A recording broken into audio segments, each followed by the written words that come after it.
انما المؤمنون الذين اذا ذكر الله وجلت قلوبهم واذا تليت عليهم آياته زادتهم ايمانا وعلى ربهم يتوكلون. نحمده ونصلي على رسوله الكريم اما بعد فاعوذ بالله من الشيطان الرجيم بسم الله الرحمن الرحيم رب اشرح لي صدري ويسر لي امري واحلل عقدة من لساني يفقهوا قولي. آج ہم پڑھیں گے انشاءاللہ سورۃ آل عمران آیت نمبر 33 یعنی 33 سے لے کر آیت نمبر 46 تک. اعوذ باللہ من الشیطان الرجیم. اللہ نے آدم اور نوح اور آل ابراہیم اور آل عمران علیہم السلام ان سب کو تمام دنیا والوں پر ترجیح دے کر منتخب کیا تھا، چن لیا تھا. یہ ایک سلسلے کے لوگ تھے جو ایک دوسرے کی نسل سے پیدا ہوئے تھے. اللہ سب کچھ سنتا اور جانتا ہے. وہ اس وقت سن رہا تھا جب عمران کی عورت کہہ رہی تھی کہ میرے پروردگار، میں اس بچے کو جو میرے پیٹ میں ہے تیری نظر کرتی ہوں، وہ تیرے ہی کام کے لیے وقف ہوگا. میری اس پیشکش کو قبول فرما، تو سننے والا اور جاننے والا ہے. پھر جب وہ بچی اس کے ہاں پیدا ہوئی تو اس نے کہا، مالک میرے ہاں تو لڑکی پیدا ہو گئی ہے. حالانکہ جو کچھ اس نے جنا تھا اللہ کو اس کی خبر تھی، اور لڑکا لڑکی کی طرح نہیں ہوتا. خیر، میں نے اس کا نام مریم رکھ دیا ہے، اور میں اسے اور اس کی آئندہ نسل کو شیطان مردود کے فتنے سے تیری پناہ میں دیتی ہوں. آخر کار اس کے رب نے اس لڑکی کو بخوشی قبول فرما لیا، اسے بڑی اچھی لڑکی بنا کر اٹھایا اور زکریا کو اس کا سرپرست بنا دیا. زکریا جب کبھی اس کے پاس محراب میں جاتا تو اس کے پاس کچھ نہ کچھ کھانے پینے کا سامان پاتا. پوچھتا، مریم یہ تیرے پاس کہاں سے آیا؟ وہ جواب دیتی، اللہ کے پاس سے آیا ہے. اللہ جسے چاہتا ہے بے حساب رزق دیتا ہے. یہ حال دیکھ کر زکریا نے اپنے رب کو پکارا، پروردگار اپنی قدرت سے مجھے نیک اولاد عطا کر، تو ہی دعا سننے والا ہے. جواب میں فرشتوں نے آواز دی جبکہ وہ محراب میں کھڑا نماز پڑھ رہا تھا کہ اللہ تجھے یحییٰ کی خوشخبری دیتا ہے. وہ اللہ کی طرف سے ایک فرمان کی تصدیق کرنے والا بن کر آئے گا. اس میں سرداری اور بزرگی کی شان ہوگی، کمال درجے کا ضابط ہوگا، نبوت سے سرفراز ہوگا اور صالحین میں شمار کیا جائے گا. زکریا نے کہا، پروردگار بھلا میرے ہاں لڑکا کہاں سے ہوگا؟ میں تو بہت بوڑھا ہو چکا ہوں اور میری بیوی بانجھ ہے. جواب ملا، ایسا ہی ہوگا، اللہ جو چاہتا ہے کرتا ہے. عرض کیا، مالک پھر کوئی نشانی میرے لیے مقرر فرما دے. کہا، نشانی یہ ہے کہ تم 3 دن تک لوگوں سے اشارے کے سوا کوئی بات چیت نہ کر سکو گے یا نہ کرو گے. اس دوران میں اپنے رب کو بہت یاد کرنا اور صبح و شام اس کی تسبیح کرتے رہنا. پھر وہ وقت آیا جب مریم علیہ السلام سے فرشتوں نے آ کر کہا، اے مریم اللہ نے تجھے چن لیا اور پاکیزگی عطا کی اور تمام دنیا کی عورتوں پر تجھ کو ترجیح دے کر اپنی خدمت کے لیے چن لیا. اے مریم اپنے رب کی تابع فرمان بن کر رہ، اس کے آگے سر بسجود ہو، اور جو بندے اس کے حضور جھکنے والے ہیں ان کے ساتھ تو بھی جھک جا. اے نبی صلی اللہ علیہ وسلم، یہ غیب کی خبریں ہیں جو ہم تم کو وحی کے ذریعے بتا رہے ہیں، ورنہ تم اس وقت وہاں موجود نہ تھے جب ہیکل کے خادم یہ فیصلہ کرنے کے لیے کہ مریم کا سرپرست کون ہو اپنے اپنے قلم پھینک رہے تھے، اور نہ تم اس وقت حاضر تھے جب ان کے درمیان جھگڑا برپا تھا. اور جب فرشتوں نے کہا، اے مریم اللہ تجھے اپنے ایک فرمان کی خوشخبری دیتا ہے. فرمان کیوں کہا گیا ان کو؟ کیونکہ وہ اللہ کے حکم یا اللہ کے فرمان سے پیدا ہوئے تھے، کلمہ کن سے پیدا ہوئے تھے، ہو جا. اس کا نام مسیح عیسیٰ ابن مریم ہوگا، معزز ہوگا، آخرت میں بھی عزت دیا جائے گا. اور وہ لوگوں سے پنگھوڑے اور کہولت میں ادھیڑ عمر میں کلام کرے گا اور وہ نیک لوگوں میں سے ہوگا۔ ان اللہ اصطفیٰ، بے شک اللہ نے چن لیا، اللہ نے چنا، مالک کائنات نے چنا۔ اس کا چناؤ کوئی معمولی چناؤ نہیں، کسی عام ہستی کا چناؤ نہیں۔ اور اس شخص کی خوش قسمتی کا کیا ٹھکانہ جسے رب کائنات چن لے، جو اس کی نگاہوں میں جچ جائے، جو اسے پسند آ جائے۔ ان اللہ اصطفیٰ، بے شک اللہ نے چن لیا، کس کو؟ آدم کو، ونوحن اور نوح کو، وآل ابراہیم اور ابراہیم کی آل کو، وآل عمران اور عمران کی آل کو، علی العالمین باقی سارے جہان والوں پر، سب پر ترجیح دی، سب پر چنے گئے۔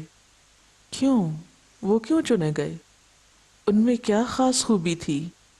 ان پر یہ عنایت کیوں ہوئی؟ کیا کوالٹیز تھیں ان کی؟ ان اللہ اصطفیٰ آدم علیہ السلام کی خوبی کیا تھی؟ آدم علیہ السلام جن کو اللہ تعالیٰ نے اپنے ہاتھ سے بنایا، ان میں اپنی روح سے پھونکا، انہیں جنت میں بھیجا، لیکن وہ چنے کب گئے؟ چنے اس وقت گئے کہ جب شیطان کے بہکاوے میں آ کر ان سے قصور ہو گیا تو فوراً پلٹ آئے، رجوع کر لیا، اپنی غلطی کا اعتراف کر لیا، عاجزی اور انکساری کا ثبوت دیا۔ وہ پکار اٹھے، ربنا ظلمنا انفسنا وان لم تغفر لنا وترحمنا لنکونن من الخاسرین۔ تو جو شخص اپنی غلطی کو مان لیتا ہے وہ معمولی شخص نہیں ہوتا، اور اپنی غلطی کا اعتراف کرنا کوئی معمولی کام نہیں ہے، بہت مشکل کام ہے، کیونکہ عموماً غلطی کے بعد انسان اس پہ تعویل کرنے لگتا ہے، عذر کرنے لگتا ہے، بہانے ڈھونڈتا ہے، دوسرے کو بلیم کرنے لگتا ہے، جیسے ابلیس نے کیا۔ غلطی تو ابلیس سے بھی ہوئی تھی، لیکن اس نے ذمہ داری دوسرے پہ ڈال دی اور خود کو بہتر کہا، انا خیر منہ۔ لیکن آدم علیہ السلام نے کیا کہا؟ ربنا ظلمنا انفسنا، میں بہتر نہیں ہوں، ہم نے اپنی جان پہ ظلم کیا ہے، ہم نے غلطی کی ہے۔ تو جو شخص غلطی کر کے پلٹ آتا ہے تو التائب من الذنب کمن لا ذنب لہ، گناہ سے توبہ کرنے والا ایسا ہے گویا اس نے گناہ کیا ہی نہ ہو، گویا اس نے کبھی غلطی کی ہی نہ ہو۔ توبہ اپنے سے پہلے کیے ہوئے گناہوں کو ختم کر دیتی ہے اور اللہ کا محبوب بنا دیتی ہے۔ بھول جانا اور غلطی کرنا تو انسان کی سرشت میں ہے، لیکن پلٹ آنا، واپس لوٹ آنا اللہ کا محبوب بنا دیتا ہے۔ تو اللہ نے ان کو اپنی ہدایت سے سرفراز کیا، انہیں نبوت عطا کی۔ صرف ان سے انسانیت کا آغاز ہی نہیں ہوا بلکہ انسانوں کو رہنمائی بھی ان سے دلائی گئی۔ ونوحن، اور نوح علیہ السلام کو بھی چن لیا۔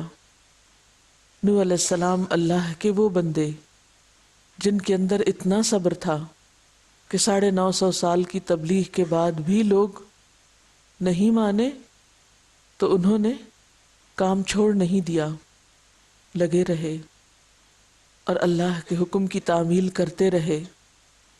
نوح علیہ السلام شرک سے پاک تھے اور وہ شرک کی تردید کرنے والوں میں سے تھے۔ جس ماحول میں انہوں نے آنکھ کھولی وہاں ہر طرف شخصیت پرستی، اور شخصیت پرستی کے نتیجے میں بت پرستی جنم لے چکی تھی۔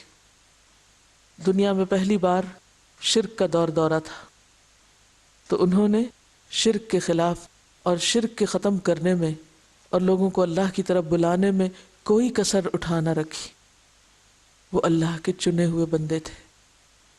وآل ابراہیم، اور یہی خوبی ابراہیم علیہ السلام میں تھی۔ ایسے ماحول میں جنم لیا جہاں ہر طرف شرک ہی شرک تھا، اندھیرا ہی اندھیرا تھا، لیکن انہوں نے اللہ کی طرف سے دی ہوئی فطری روشنی کی بنا پر شرک کی تردید کی، اور اس کے لیے جہاں لوگوں کو سمجھایا وہاں جرأت و بہادری سے کام بھی لیا، اور بالآخر انہیں جلائے جانے کا حکم صادر ہوا، اس آگ کو بھڑکانے کے لیے لکڑیاں لانے والوں میں ان کا باپ بھی شامل تھا. ماں باپ نے چھوڑ دیا، رشتہ داروں نے چھوڑ دیا، پوری قوم نے مل کر ان کے خلاف سازش کی اور انہیں آگ میں پھینکنے کی تیاری کی، اور پھینکا بھی گیا. لیکن وہ اپنے موقف سے باز نہیں آئے، حد درجے کی استقامت دکھائی. اور صرف ایک امتحان یہی نہیں تھا، ان پر بہت سے امتحان گزرے. وَإِذِ ابْتَلَىٰ إِبْرَاهِيمَ رَبُّهُ بِكَلِمَاتٍ فَأَتَمَّهُنَّ، جب تیرے رب نے ابراہیم کو چند باتوں میں آزمایا تو وہ سب میں پورے اترے، ایک کے بعد ایک امتحان میں پورے اترے. اللہ کے پسندیدہ ٹھہرے، چنے گئے. صرف خود ہی نہیں، آل کو بھی چنا گیا. ان کی اولاد میں اللہ نے نبوت کو جاری کیا. بنی اسرائیل اور بنی اسماعیل میں چنے ہوئے پیغمبر بھیجے گئے. نسلوں تک ان کی نیکی کا اثر باقی رہا. یہ ابراہیم علیہ السلام کی قربانیوں ہی کا نتیجہ تھا. لیکن سب سے بنیادی چیز ان کے دل میں بھی ایک اللہ کا بسنا تھا. پورے ماحول کے خلاف ساری دنیا ایک طرف جا رہی ہے اور ابراہیم اپنے رب کی طرف جا رہے ہیں. وآل عمران، اور آل عمران کو بھی اللہ نے چن لیا. عمران کی آل کون ہے؟ عمران کی آل، اس کا قصہ کیا ہے؟ اسی چنے جانے کا ذکر اور اس کی تفصیل ان آیات میں بیان کی گئی ہے. وآل عمران علی العالمین، یہ علی العالمین کا جو لفظ ہے یہ پورے جہان والوں پر. عام طور پر لوگ چنے جاتے ہیں ایک محلے میں، ایک شہر میں، ایک علاقے میں، ایک ملک میں. کوئی الیکٹ ہوتا ہے، کوئی سلیکٹ ہوتا ہے، کوئی چنا جاتا ہے، کسی کو ایک خاص موقع کا، کسی خاص فیلڈ کا ایوارڈ ملتا ہے. لیکن ان کو چننے والا رب کائنات تھا اور پورے جہان کے لوگوں پہ چنے گئے. اس سے بڑھ کر کوئی سعادت اور اس سے بڑھ کر کوئی بلندی نہیں ہو سکتی کہ کسی انسان کا چناؤ انسانوں کے ہاتھوں نہیں، خالق کائنات کے ہاتھوں ہو. لیکن ساتھ ہی فرما دیا ذریۃ بعضھا من بعض، یہ چنے ضرور گئے لیکن خدا نہیں بن گئے. یہ نہ خدا تھے، نہ خدا کا حصہ تھے، اور نہ خدا کے شریک تھے. یہ کون تھے؟ ذریۃً، اولاد تھے، انسان تھے. کیونکہ صرف رب ہی ہے جو لم یلد ولم یولد ہے، باقی تمام مخلوق ہیں. یہ ایک دوسرے کی نسل سے تعلق رکھتے تھے. بعضھا من بعض. واللہ سمیع علیم، اور اللہ سننے والا ہے، جاننے والا ہے. کس بات کا سننے والا اور کیا جاننے والا؟ اذ قالت امرأۃ عمران، جب عمران کی بیوی بولی. اب قصہ شروع ہوتا ہے آل عمران کے چنے جانے کا. یہ قصہ ایک عورت کی داستان سے ہے. اس قصے کی بنیاد ایک عورت پر ہے. یہ چناؤ دوسروں کی بنسبت اور دوسروں کے برعکس ایک خاتون کے ذریعے ہوتا ہے، جس میں ایک خاتون کی قربانی اور اس کی اللہ کی محبت اور اس کے جذبات یہاں کار فرما ہیں. آدم علیہ السلام اور نوح علیہ السلام اور ابراہیم اور آل ابراہیم، یہ سب تو مردوں سے متعلق ہیں، لیکن یہاں واقعہ بیان ہو رہا ہے ایک عورت کا. یہ کہانی شروع ہوتی ہے، یہ چناؤ شروع ہوتا ہے ایک عورت کی بات سے. اذ قالت امرأۃ عمران، جب عمران کی بیوی کہنے لگی. اس نے کچھ کہا تھا، ایک سرگوشی کی تھی، کسی انسان سے نہیں، اپنے رب سے. اور رب سن رہا تھا، رب دیکھ رہا تھا، رب جانتا تھا. کیا کہہ رہی تھی عمران کی بیوی؟ اور کون تھی یہ حضرت مریم کی والدہ ہیں، جن کا نام تاریخ میں حنہ بنت فاقود آتا ہے. جب ان کے شوہر عمران فوت ہو گئے، دنیا سے چلے گئے، تو یہ حاملہ تھی. ایک شادی شدہ عورت کے لیے اس کی زندگی میں سب سے اہم کردار یا اس کی اہم ترین شخصیت اس کے شوہر کی ہوتی، جس کے گرد اس کی زندگی گھومتی. اور یہ ہے بھی حقیقت، ہر چیز اپنے نیوکلس کے گرد گھومتی. تو ایک خاندان کا نیوکلس باپ ہوتا ہے، مرد ہوتا ہے. اسی لیے اسلام نے اسے قوام بنایا ہے. ہر جگہ یہ فطری عمل کار فرما ہے. جس طرح ایک سیل کے اندر، یعنی بڑی سے بڑی چیزوں سے لے کر چھوٹی سے چھوٹی چیز تک یہی عمل کار فرما ہے. گیلیکسیز کو دیکھیے یا ایک ایٹم کو دیکھیے یا ایک سیل کو دیکھیے، وہ کس چیز کے گرد گھومتے ہیں؟ اپنے مرکز کے گرد. مرکز ختم ہو جائے تو زندگی بکھر جاتی ہے، ٹوٹ پھوٹ ہو جاتی ہے. یہاں آپ دیکھیے کہ عمران فوت ہو جاتے ہیں.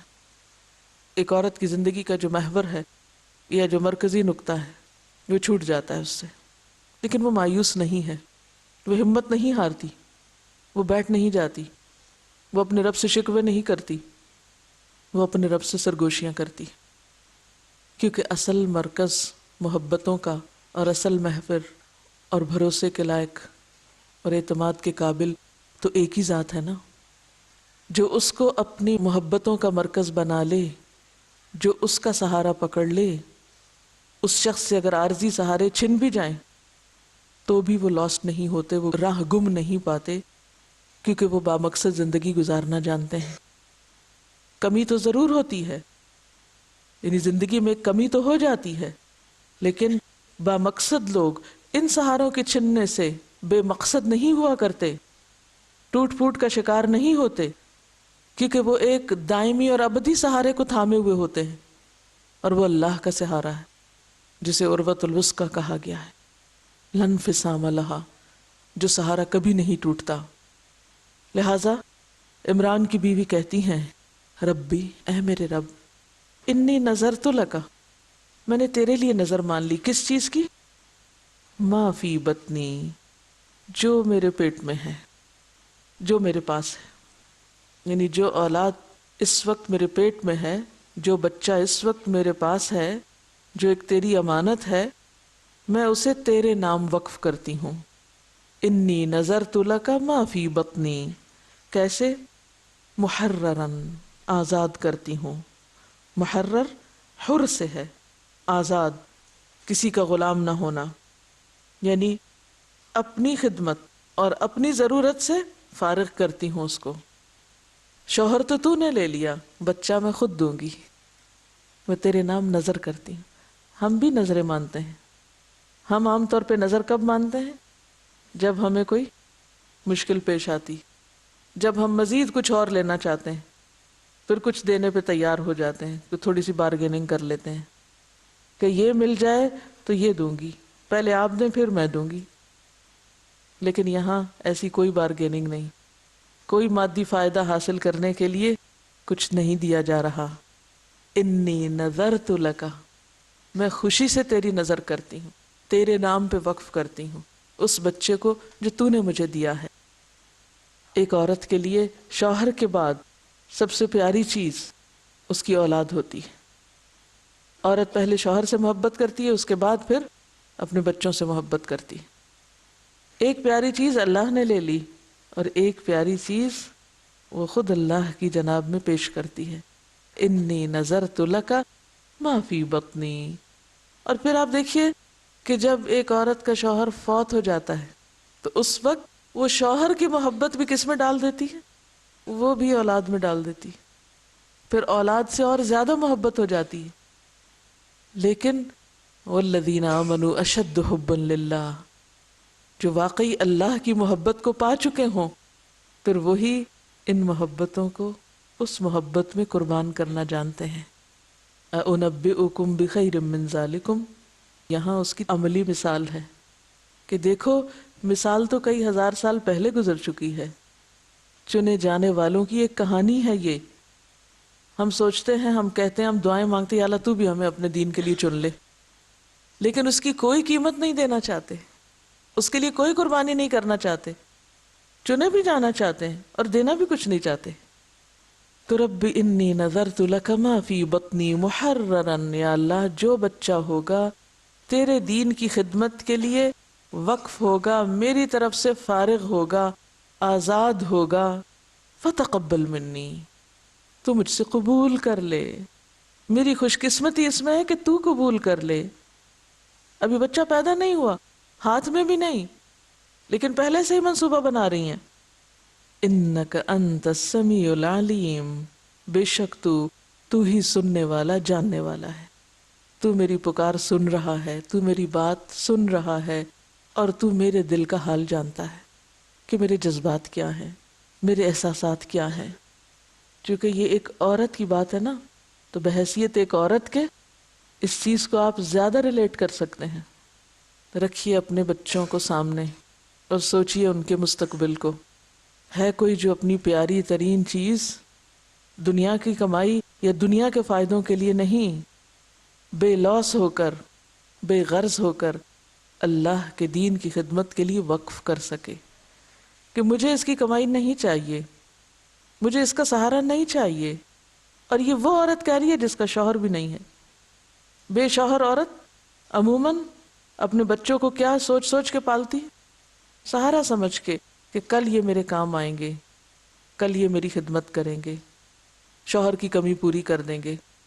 لیکن یہاں دیکھیے اللہ کی ذات پہ کیسا بھروسہ ہے، اور یہ جانتی تھی کہ آج کے حالات میں کس چیز کی ضرورت ہے، کیونکہ آپ کو معلوم ہے حضرت عیسیٰ علیہ السلام بنی اسرائیل کی طرف آخری پیغمبر ہیں۔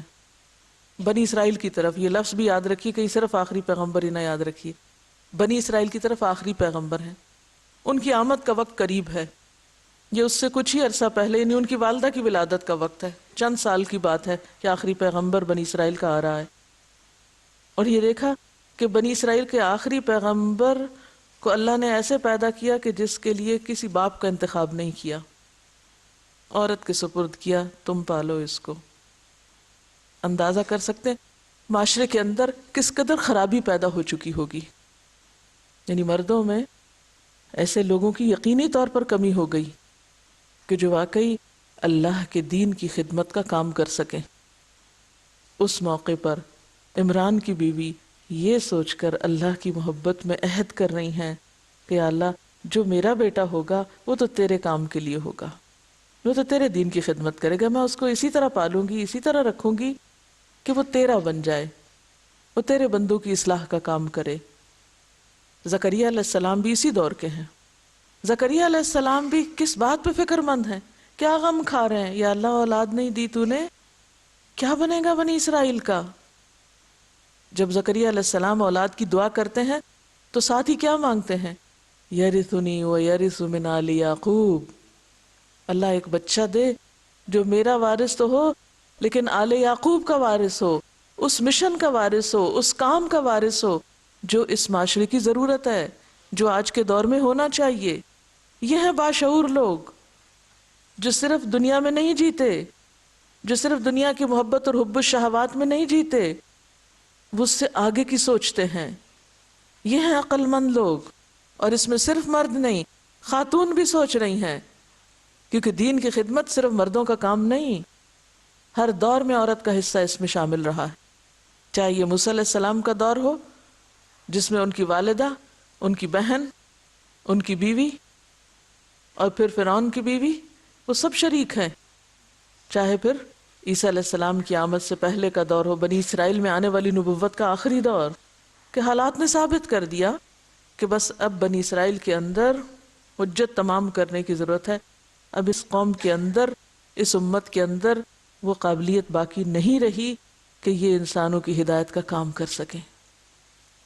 تو جب حالات اس نقطے پہ پہنچ جائیں کہ ہر طرف بگاڑ ہی بگاڑ ہو، زوال ہی زوال ہو، فساد ہی فساد ہو، تو وہاں عورتوں کا یہ سوچ کے بیٹھ رہنا اور غافل ہو جانا اور کچھ نہ کرنا کہ اللہ نے تو نبی مرد بھیجے اور یہ تبلیغ کا کام اور یہ اصلاح کا کام، یہ تو بس صرف مردوں کا ہی کام ہے، ہمیں تو صرف گھر چاہیے، شوہر چاہیے، بچے چاہیے، عیش و عشرت چاہیے، اور بس یہ زندگی گزارنے کا مقصد، یہ یہی زندگی ہے۔ ایک مومن عورت کی زندگی صرف یہی زندگی نہیں ہوتی، وہ اس سے آگے بھی بہت کچھ سوچتی ہے۔ سوچئے آخر کیا ضرورت پیش آئی تھی حنہ بنت فاقوس کو یہ نظر ماننے کی کہ یا اللہ میرا بچہ تیرے کام کے لیے ہوگا، کیونکہ ان کو نظر آ رہا تھا کہ ہے کوئی نہیں جو یہ کام کرے۔ زکریا کے پاس بھی اولاد نہیں جو اس وقت کے پیغمبر تھے، کیا بنے گا اس دنیا کا، کیا بنے گا اس قوم کا؟ اب کیا ہوتا ہے؟ اللہ تعالیٰ سن رہا ہے، جان رہا ہے، اور اللہ کے سننے کا مطلب کیا ہے کہ اللہ تعالیٰ قبول فرما رہا ہے اس کی نظر کو۔ اعوذ باللہ من الشیطان الرجیم بسم اللہ الرحمن الرحیم وآخر دعوانا ان الحمد للہ رب العالمین سبحانک اللہم و بحمدک نشہد ان لا الہ الا انت نستغفرک ونتوب الیک۔ السلام علیکم ورحمۃ اللہ وبرکاتہ۔